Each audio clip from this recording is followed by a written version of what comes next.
All right, so some of the projects I got coming up. I don't know if anybody knows, but I had a fucking second kid here about 6 months ago, so I've been a little busy, and things have kind of piled up. So I don't know, no particular order.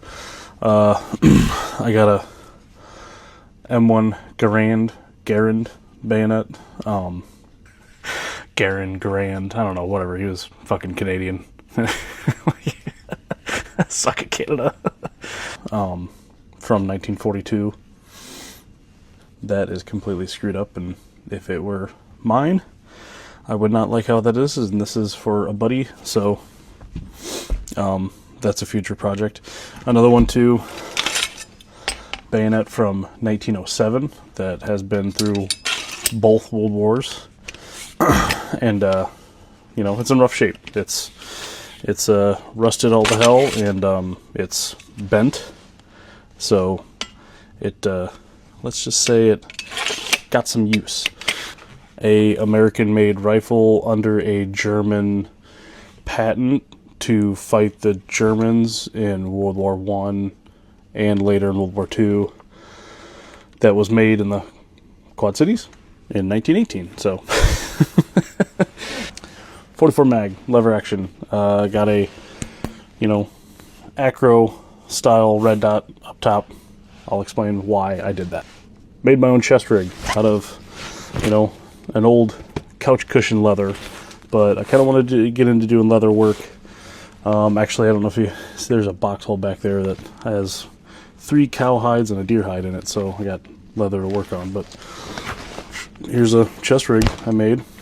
I'll probably explain that one later. One of my dad's shotguns that I'm pretty sure he bought back in high school, and it's got some issues, but other than that, it's pretty clean. Front sight is cockeyed, offset a little bit, and it's rusting, but it's also missing a rear sight. So I don't know, it's not really anything fun or fancy to talk about. It was a, you know, $100 shotgun back in 1970. So and then along the lines of pump 12 gauge shotguns, you know, this one made in 1918. If you want to think about it, this thing was made frickin', what was it, 10 or 12 years before the first patent for the bra was made. So predates bras by a decade. But probably the biggest project that I've probably ever worked on, and it's kind of been like 3 years in the making. A side-by-side 12 gauge that I had to re-solder the ribs on, and I added a third ventilated rib.